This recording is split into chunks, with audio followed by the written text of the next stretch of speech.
She only wanted to clean the house, but when the doctor ran away and everyone panicked, it was she, with a rag in her hand and a secret in her chest, who entered the operating room. She saved a life, and without realizing it, began to heal her own. Part 1. The scalpel slipped from her trembling fingers, and the world stopped. Isabella Martinez, just 20 years old, watched in horror as life slipped out of her hands in the operating room of Guadalajara's main hospital. The heartbeat monitor signal pierced the silence like a sentence as the medical staff moved around her, as if in slow motion. "Dr. Martinez, wake up!" shouted the head of surgery. But Isabella was no longer there. Her mind returned to the eyes of her mother, who was waiting in the hallway, and to the promise she made to save her 8-year-old son. Her hands, once as precise as a watchmaker's, now trembled like leaves in a storm. The boy died on the operating table. 3 months later, Isabella was on the cheapest bus bound for the Jalisco mountains, with a battered suitcase and a broken heart. Her green eyes, once shining with the determination of a man who had struggled with poverty all his life, now seemed like dry lakes after a drought. "A home nurse?" she asked on the phone in a trembling voice when she responded to the ad. "Yes, I have experience in human care," she lied, because what choice did she have? Los Haces stood among hills with white adobe walls and a red-tiled roof that sparkled in the October sun. Jacarandas bloomed in purple flashes along the paved path, while the aroma of freshly brewed coffee wafted through the morning air. Isabella got off the bus with a few belongings, feeling the curious glances of the workers on her.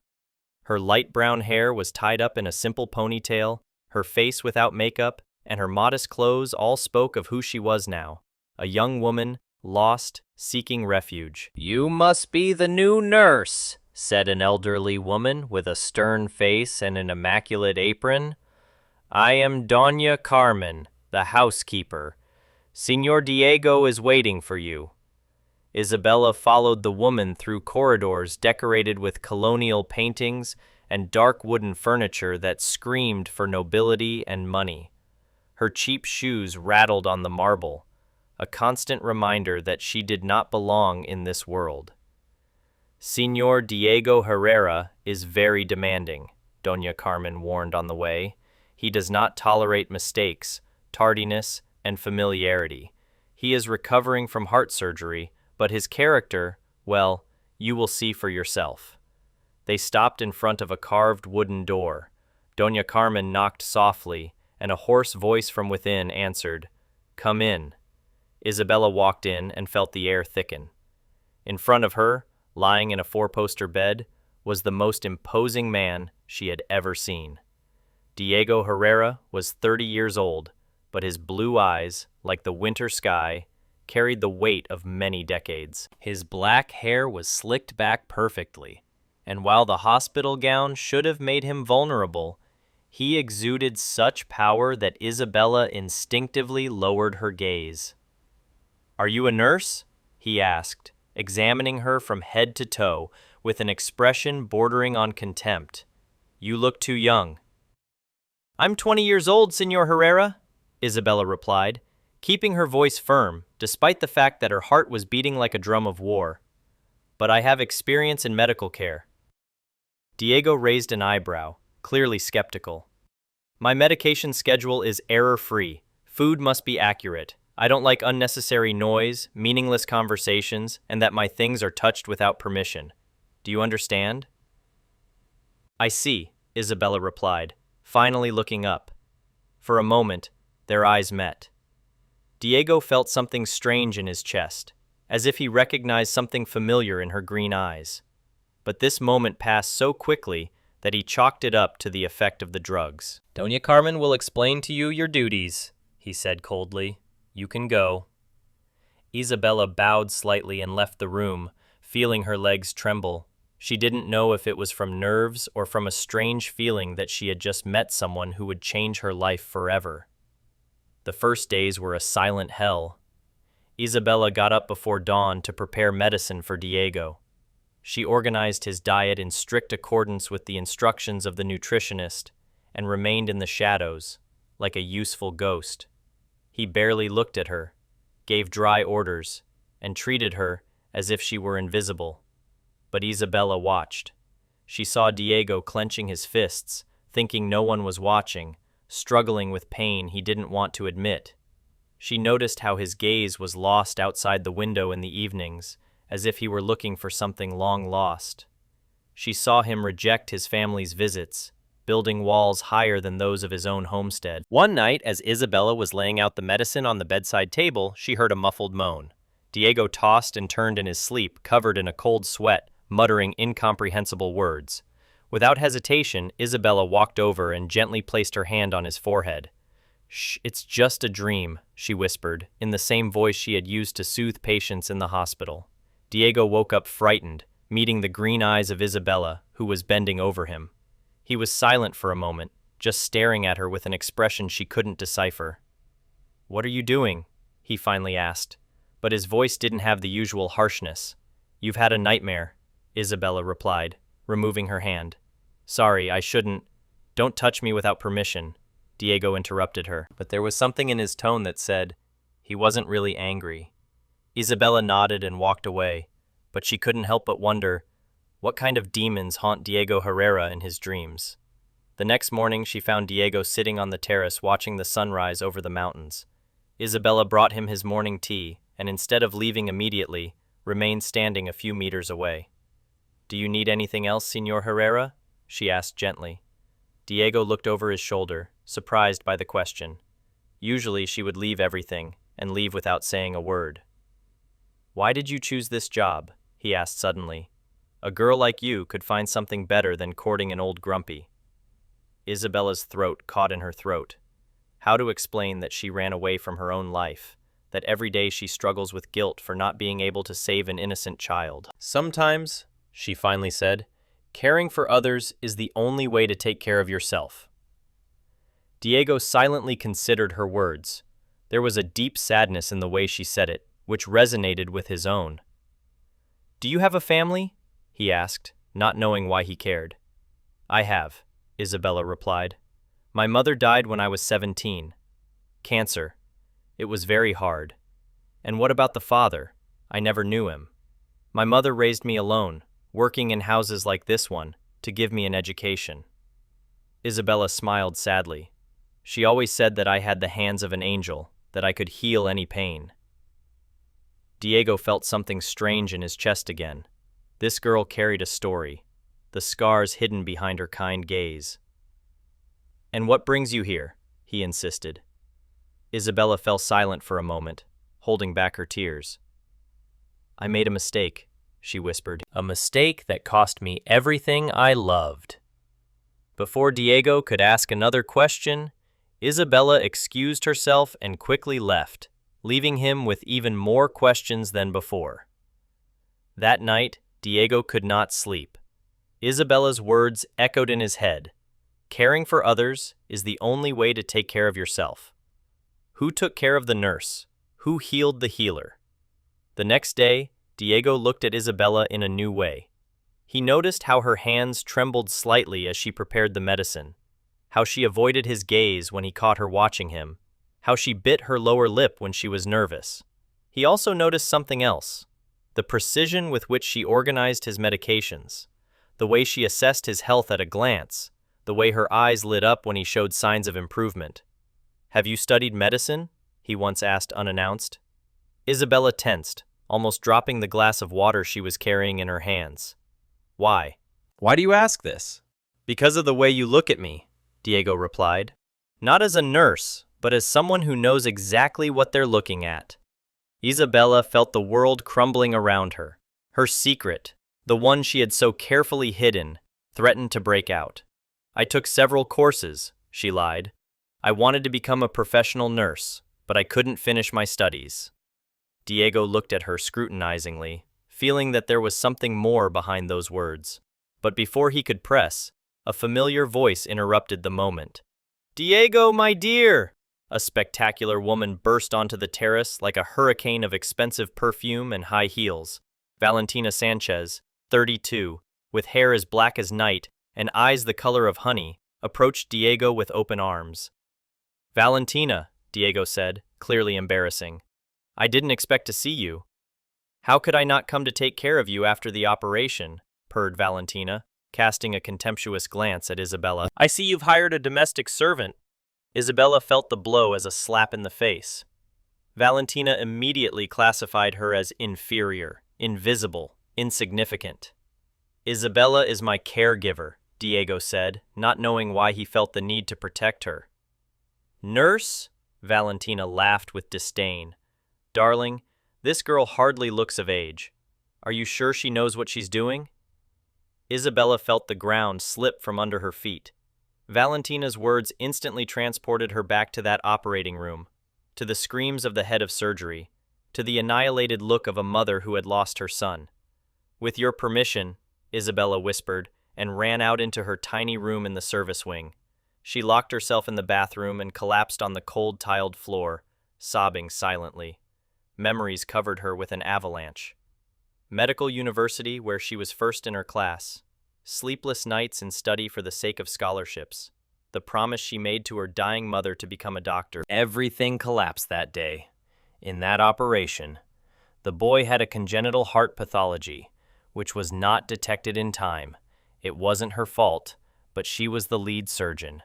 The family sued her, the media tore her to pieces, and her career ended before it even began. "Oh my God," she whispered through her tears. "What am I doing here?" Meanwhile, on the terrace, Diego felt inexplicably annoyed by Valentina's behavior. "You had no right to talk to her like that," he said coldly. Valentina blinked, surprised. "I just care about you. This girl seems to me to be very competent. She's a lot more competent than you think," Diego replied, not understanding why he felt so protective. Valentina approached him with a calculating smile. "My love, I've been thinking a lot since we broke up. I think we both made mistakes. Maybe you should try again?" Diego looked at her coldly.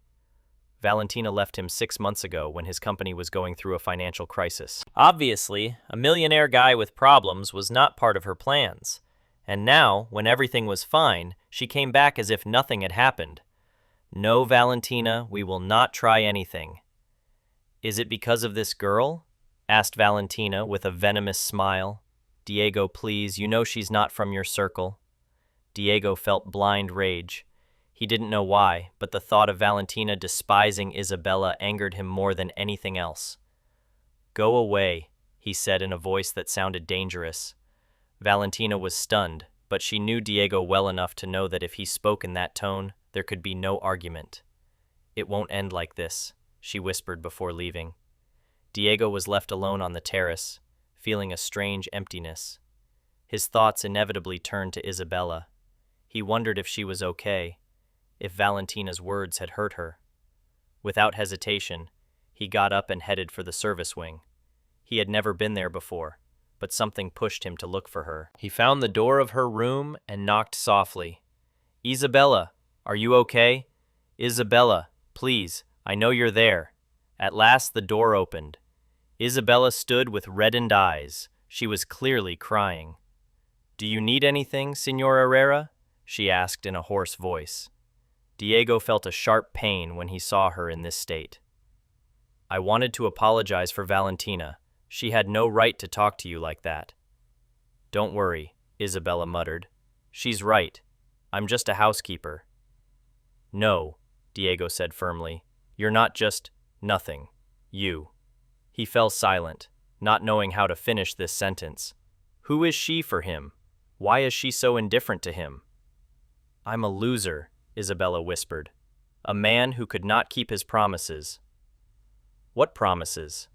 Isabella looked into his eyes, and for a moment, Diego saw all the pain she was carrying. "I promised that I would save lives," she finally said. "But I only know how to destroy them." Before Diego could say anything, Isabella closed the door gently, leaving him with a pounding heart and 1,000 unanswered questions. That night, Diego could not sleep. Isabella's words echoed in his head. "I promised that I would save lives, but I only know how to destroy them." What happened in her past? What secret does this young woman carry, who intrigues him more and more every day? For the first time in years, Diego Herrera felt a genuine interest in another person, and that interest was beginning to turn into something much more dangerous. almost like fate. Have you ever felt that a chance encounter could change your life forever? Have you met someone who, without knowing it, showed up just when you needed it most? Tell us in the comments which city you are watching us from and whether you believe in fate. Don't forget to like this story and subscribe to find out what's next between Isabella and Diego. Part 2. Isabella woke up before dawn, as she had done every morning for the past 3 weeks. But this morning it was different. Diego's words last night stirred up something in her, a dangerous hope that she was trying to hold deep underground. She put on her simple white robe, gathered her hair in the usual bun, but when she looked in the mirror, she noticed something new in her green eyes, a spark that had not been there since that tragedy in Guadalajara. "Don't have any illusions," she said to herself. He was just kind, nothing more. But as she prepared breakfast for Diego, her hands trembled slightly, not with fear, but with a feeling she didn't dare to name. Diego was waiting for her on the terrace, as he had done every morning since her arrival. But when Isabella appeared with the tray, he looked at her with such intensity that she blushed. "Good morning, Señor Herrera," she said quietly, setting the tray down on the wrought iron table. "Good morning, Isabella," he replied, and there was something about the way he said her name that made her look up. "Did you sleep well?" The question took her by surprise. For 3 weeks, he never asked her how she felt. "Yes, thank you," she lied, because she hadn't slept all night thinking about him. Diego noticed the shadows under her eyes, but did not insist. Instead, he did something he had never done. He invited her to sit down. "Sit down with me while I'm having breakfast." Isabella blinked, puzzled. "Señor Herrera, I don't think it's appropriate." "Please," he said, and the word please from the lips of Diego Herrera sounded so rarely that Isabella could not refuse. She sat on the edge of the chair with her hands folded in her lap, waiting for him to start eating. But Diego did not touch the food. Instead, he watched her curiously.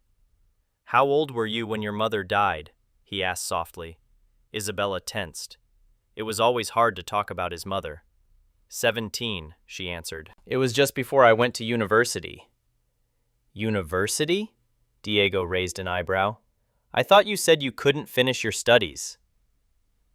Isabella felt that she had made a mistake. "We need to be more careful." "I got a scholarship," she said cautiously. "But when my mother died, I had to work to support myself. I couldn't continue." It was a half-truth. In fact, she received a full scholarship to medical school. For 3 years, she was the first in her class. The world lay at her feet until everything collapsed. Diego looked at her, feeling that there was more to the story. "What did you study?" Isabella felt her throat tighten. She could not lie completely, but she did not dare to tell the truth either. "Medical sciences," she replied. "Do you regret not finishing?" he muttered. The question wounded her like a knife. She regretted it every day. Every day, I wondered what would have happened if she had been more careful, more prepared, just better. "Every day," she whispered, and the honesty of her answer surprised both of them. Diego felt a strange desire to comfort her, to wipe this sadness from her eyes. Instead, he changed the subject. "Do you have a boyfriend?" he asked, and immediately realized that the question sounded too personal, not in the way he intended. Isabella blushed a lot. "No, Señor Herrera, I have no time for such things." "You don't have time, or you just haven't met the right person?" The question made Isabella look him straight in the eye, and for a moment, the air between them became electric. "I think some people are just meant to be alone," she said finally. "Do you think so? And you?" "No," Diego paused. "In recent years, he has been building walls, keeping everyone at a distance. After Valentina's betrayal, he decided that it was safer to be alone." "Yes," he admitted, "perhaps yes." But looking into Isabella's green eyes, he himself doubted whether he really believed in it. The moment was interrupted when Doña Carmen appeared on the terrace with a worried expression on her face. "Señor Diego, your sister is here. He says it's urgent." Diego frowned. His sister Patricia never came unannounced. "Let him come in," he said with a sigh. Isabella stood up immediately. "I'll go, Señor Herrera." "No," Diego said, surprised at himself. Stay. Before Isabella could protest, Patricia Herrera appeared on the terrace like a whirlwind of alarm. At 28 years old, she was the female version of Diego, shiny black hair, piercing blue eyes, and a presence that fills any room. Diego, thank goodness you're fine, said Patricia, hugging him tightly. When I found out that Valentina was here, I thought, how did you know that Valentina was here? Diego interrupted her. Patricia blushed slightly. She called me and said that you had a terrible quarrel and you kicked her out because of... Her eyes darted to Isabella. Because of your new maid. Isabella felt her blood run cold. This means that Valentina is already spreading rumors. Valentina is a liar, Diego said coldly, and I didn't kick her out because of Isabella. I kicked her out because I realized I should never have let her come back. Diego, I know you're hurting the way it ended, but Valentina really loves you. She told me she was ready to fight for you. Don't let him waste time, Diego replied. There is nothing to fight for. Patricia looked at Isabella with interest. And you, Isabella Martinez? Yes, Isabella replied, standing up. I'm your brother's nurse. Oh, yes. Valentina said that you are very young. Isabella felt the veiled insult but kept her composure. I have enough experience to take care of your brother, Signorita Herrera. Experience? Raised an eyebrow. Where did you study to be a nurse? Diego noticed how Isabella tensed at this question. Patricia, there is no need to arrange an interrogation, he interjected. I just care about you, Diego. After the operation, you need professional care. Is it certified? Does she have any recommendations? Isabella felt the walls shrink around her. She didn't have a nursing certificate, only a doctor's degree, which she couldn't use. She had no recommendations because she had escaped from her past life. She began, but Diego interrupted. Isabella has been taking care of me perfectly all these weeks. That's all that matters. Patricia studied her brother with a penetrating eye. She knew Diego better than anyone, and there was something in his voice as he defended this girl that intrigued her. Okay, she said at last, but Diego, Valentina asked me to convey that next Saturday she will organize a charity dinner, hoping you would come? I'm not going, Diego said firmly. This is for a children's hospital. You know it's important for you. Diego fell silent. Indeed, the children's hospital has been one of his favorite charity projects for many years, but the very thought of meeting Valentina caused irritation. I'll go, he said at last, but not with Valentina. And with whom then? Diego looked at Isabella, and before he could stop, the words came out of their own accord, with Isabella. The silence that followed was deafening. Patricia blinked in surprise, and Isabella was left with her mouth open. I'm sorry, Isabella muttered. I need someone to accompany me to make sure I don't overexert myself after surgery, Diego quickly thought. As my nurse, it's your responsibility. Isabella felt her heart jump out of her chest. Diego invited her to an elegant dinner full of rich and powerful people. He went crazy. Senor Herrera, I don't have the right clothes for such an event. This can be settled, Diego said with a smile that took Isabella's breath away. Patricia watched with increasing interest. She had never seen her brother behave like that with any woman, not even Valentina. Well, she said at last, it's going to be interesting. After Patricia left, Isabella stayed on the terrace with Diego, feeling as if she had been hit by a hurricane. Senor Herrera, I can't go to this dinner, she said at last. I am your maid. People will think... What will they think? Asked Diego, approaching her. Isabella felt her cheeks flush. Will they think there's something between us, and that bothers you? This question left her speechless. Does it bother her or frighten her because she secretly hopes it's true? I don't know what to say. Diego came even closer, so that he could see the small golden freckles around her nose. Say yes, Isabella, please. There was something in his voice, a vulnerability he had never shown before, and it made Isabella dizzy.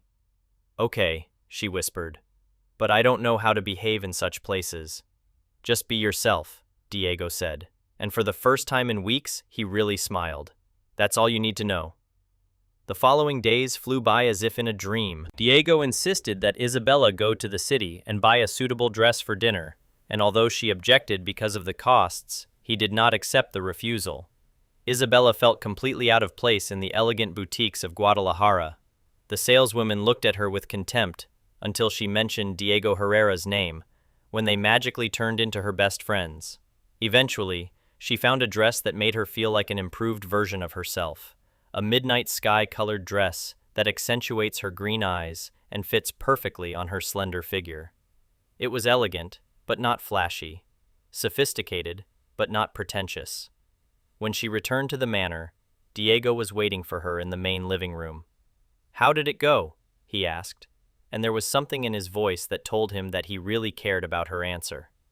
"Okay," Isabella replied, carrying the packages. "I found something suitable. Can I see?" Isabella blushed. "I prefer it to be a surprise." Diego smiled, and the smile made Isabella's stomach flutter with butterflies.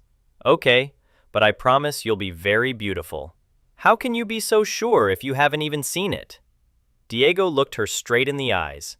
"Because you're beautiful, Isabella, with or without a dress." These words struck her like a lightning strike. No one ever told her that she was beautiful. Well, never. Mom called her sweetheart, the way mothers call their daughters. It was different. Diego Herrera, a man who could have any woman, called her beautiful. Thank you," she muttered, not knowing what else to say. "Isabella," Diego said, taking a step toward her, "there's something I want to ask you." "What? Why did you really drop out? And don't say it's just about money. There's something else in there, right?" Isabella felt herself panicking. She couldn't tell him the truth. "I couldn't say that I was a doctor, that I lost a patient, that I ran away from my past life like a coward. I made a mistake," she finally said. "A very serious mistake that cost me my future." "What kind of mistake?" Isabella closed her eyes, fighting back her tears. "I can't talk about it. Please don't force me." Diego saw the pain on her face and felt an overwhelming need to protect her, hug her, and tell her that everything would be fine. "Good," he said softly. "You don't have to tell anything until you're ready." Isabella opened her eyes, surprised by his understanding. "Won't you fire me for hiding something?" "We all have secrets, Isabella. Some are too painful to share." There was something in his voice that made Isabella wonder what secrets Diego Herrera himself was keeping. "Do you have painful secrets too?" Diego was silent for a moment, looking through the window at the mountains. "Yes," he finally admitted. "A lot. Someday I'll tell you." Diego looked at her, and in his eyes, Isabella saw a depth of pain that she hadn't noticed before. "Perhaps," he said, "when you're ready to tell me yours." That night, Isabella could not sleep, pondering their conversation. Something was happening between her and Diego, something that frightened her and worried her at the same time. But what happens when he learns the truth about her past? When she finds out that she is a loser, a doctor who ran away from responsibility? Dinner day came faster than Isabella would have liked. She spent the whole day getting ready, changing her hair 5 times and questioning her every decision. When she finally looked at herself in the mirror, she didn't recognize the woman who was looking back at her. The midnight sky dress perfectly emphasized her figure, gracefully highlighting her delicate curves. Light brown hair fell in soft waves over her shoulders, and light makeup made her green eyes sparkle like emeralds. But more than her appearance, her posture changed, the way she held her chin. For the first time in months, Isabella Martinez felt like the woman she was before everything collapsed. She took a deep breath and left her room. Diego was waiting for her in the main hallway, wearing a black tuxedo that made him look even more imposing than usual. When he saw her coming down the stairs, he remained completely motionless. Isabella walked slowly towards him, feeling her knees buckle with each step. When she reached the bottom of the stairs, Diego was still staring at her with an expression she couldn't decipher. "Do I look normal?" she asked nervously. Diego hesitated a moment.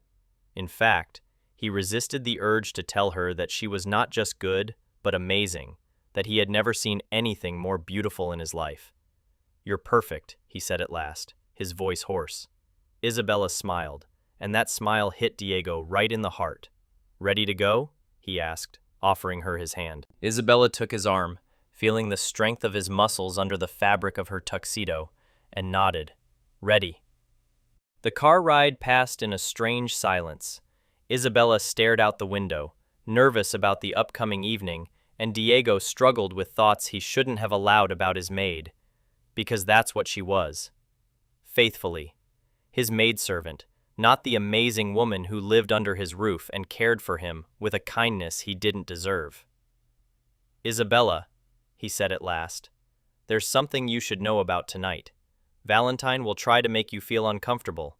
She'll act like you're a stranger here, but I want you to know that you have more right to be at this dinner than half of those who will come there. Isabella looked at him, surprised by the power of his words. Why do you say that?